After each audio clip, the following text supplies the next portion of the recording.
So you want to know how to high round in Call of Duty Cold War Zombies Die Maschine. Well, you've come to the right place. After spending a ridiculous amount of hours on the game mode and trying to find kind of the best strategy in co-op, trios and solos, I can safely assure you that this is most likely the best kind of a situation we have for now. This also kind of relies on my personal preference, so you might not agree with some of these things, but it should be able to get you to a high enough round, considering that, you know, nobody really has gotten up to 100 and we don't know what will be patched and what won't be since the game hasn't been out for long. But hopefully this strategy will be effective for long enough that even in the future people will hopefully be able to pop in and out of this video. Now, I'm going to not be going into insane details on some of these strategies, as I don't think you want to watch like a half-an-hour video of some dude trying to explain to you how to survive, you know, on a zombie map.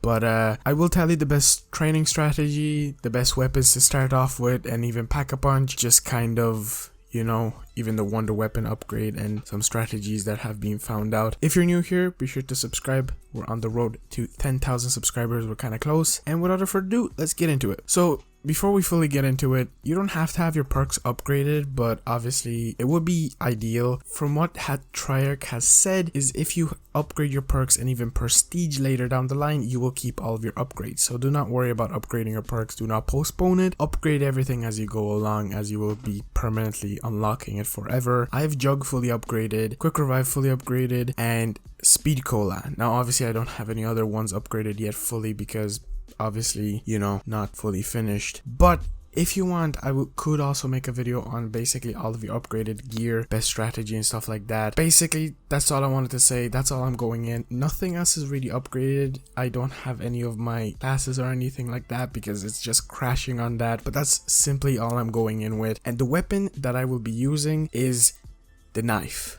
This knife, aka Bowie knife, whatever you want to call it, it's so good. It is effective up till round 14 without Pack-a-Punch, and past that it can go up to like 20 to 25, I do believe, and then even if you double pack it, it can just keep going and going. It's like a wonder weapon in this map. And the field upgrade that I will be going in is either Ether, Shroud, or Napalm Blast. Now, this doesn't have to be a specific one. Obviously, it could be on your personal preference. Again, this is one of those that it's just that you know, there is no specific strategy. I barely ever use them myself. If anything, I recommend bringing in Ether, Shroud, because it basically allows you to kind of hide if you, let's say, get cornered. Cause solo Die Maschine kind of sucks, and I will explain in a while why. But basically that's all I go into the game with. I spawn in, I go around knifing the zombies as you do, because if you didn't know, the knife is effective for up till round 14. So what I do is basically knife the zombies in the main starting room up until round 5, which gives me good enough amount of points which I can progressively open up around the map. If you do not know how to turn on the power, basically just kind of follow the little guide that you are given. Just keep progressing through the map and open up the big X's and these big doors that you can see on the screen. I like to take the route basically around Speed Cola. Doesn't matter which way you go. You can go around Deadshot Daiquiri or Speed Cola, open up power, turn on power, get Pack-a-Punch. If you do not know how Pack-a-Punch works, basically once you turn on power, you have to turn on these two different kind of terminal areas, which allows you to go into the Dark Ether, which once again kind of gives you this little guide and lets you basically progress through. Now, this one is kind of depending on your personal preference. I would recommend doing this because this is a really good weapon. Basically, you can get the wonder weapon without hitting the box like a billion times. What you have to do is once you open up Pack-a-Punch at round 8, 7, or 9, not 100% sure what round this is yet, big guy will spawn. He's this basically radioactive dude that if you shoot enough, he will basically turn into this kind of creature that turns into two different things basically, and they're both pretty powerful. But if you kill both of them, I'm pretty sure the last one, the second half, will drop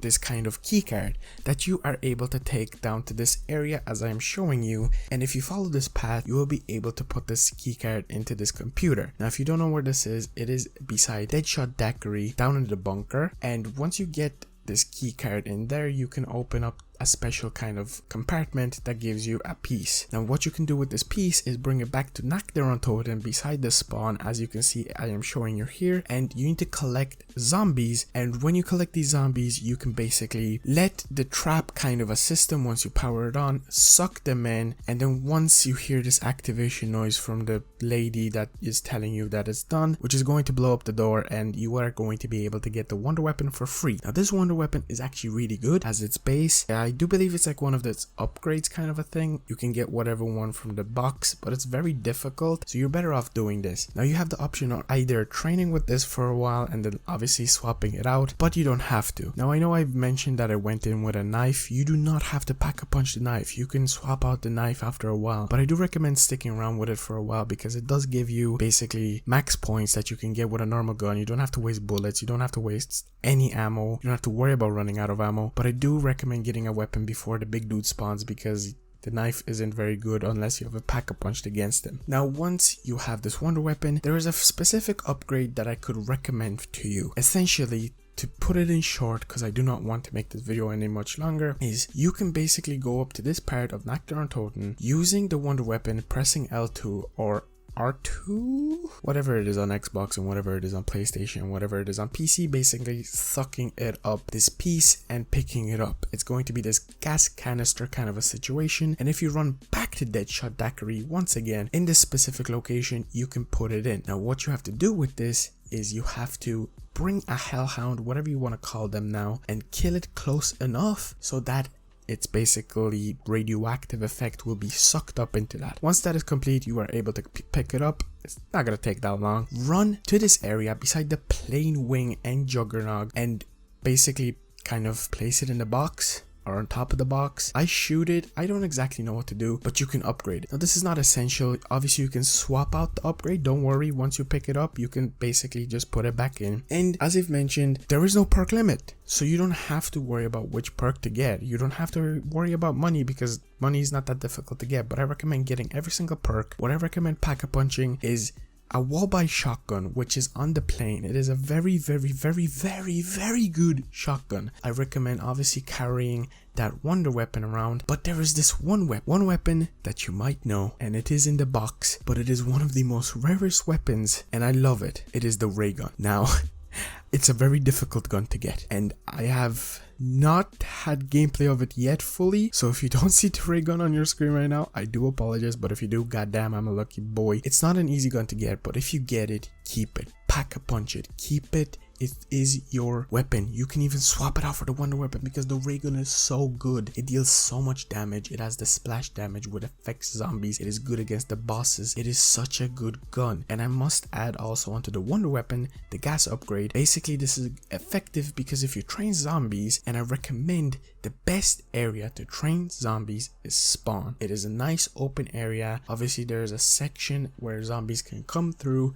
but do not worry about that. It could be your escape route. There's also an ammo box kind of thing, whatever you want to call it, where you can buy ammo. Now ammo is really expensive for the wonder weapon, but hey, you can buy it for your shotgun if you're carrying that around. You can carry the knife around. There is no exact kind of meta, but basically if you have the shotgun or the knife or the wonder weapon or ray gun, 4 of these, you're set. But also do not forget, buy stem shots. There is a crafting table basically beside the area where you're training. These stem shots are lifesavers. Now you can craft, you know, like score streaks and stuff, but they're ridiculously expensive. Stem shots are cheap, and whenever you get in a sticky situation, if you don't use your ether shroud or whatever, you can stem shot yourself and you live to see another day. You continue on. Do not forget about your armor. Try to get level 3 armor as early possible and try to collect stuff from zombies. Collect lethals, use lethals. Tomahawks are good, Molotovs are good, grenades are good. Use everything you have. Zombies is no longer complicated, but in my opinion is definitely more difficult because goddamn, some of these boss zombies are tough. And in general, these zombies are insane. Do not down because quick revive does not work the same it always did. So essentially what quick revive now does, it basically allows you to quick revive yourself or just revive yourself. It's weird, but the only thing that lets you revive yourself actually is called self-revive, and that is ridiculously difficult to get from zombies. You have to be like level 50 something to craft it in the game. Mind blowing. Hopefully they patch that. But this is kind of the base tips and tricks for the game. You know, it's not exactly the best probably tips that I could give, but if you're new here again, be sure to subscribe. Hopefully I helped you in some kind of ways. Remember, you don't have to follow these, but I definitely recommend the shotgun, the knife, the wonder weapon, godly ray gun. Double pack-a-punch is pretty good. You don't have to do it, but obviously as you progress, I recommend. And if you want a fully in-depth kind of tips and tricks with max level, because I'm pretty sure I'm going to hit max level soon, comment down below, like the video, and I'll see you in the next one. Peace out.